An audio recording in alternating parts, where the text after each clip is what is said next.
Ayaw ko ikaw sa pagpag o sa panaan, mga panaan ay mong hinimo sa atlaw sa imong ordinasyon. Hugot ba ang imong napuputon na ubos sa pagdasig sa Espiritu Santo?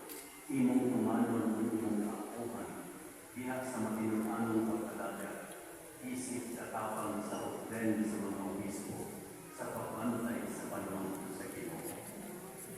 Hugot ang akong kahugot.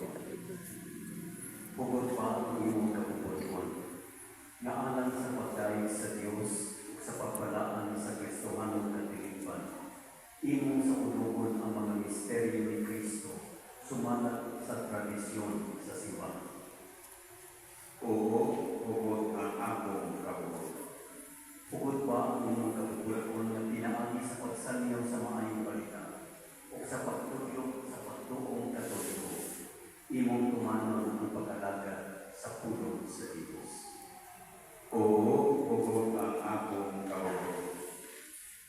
Hugot pa ang imong kapuputuan na makikiusap sa labing sukod na paagi ng Dugang Kristo, ang labang pare, na naghalat sa iyang kapagalingon ngadto sa Amahan, isip biktimang walay paging, uwan kang Kristo, imong ipugyan ang imong kapagalingon, alang sa kagawasan sa imong mga kaigsuonan.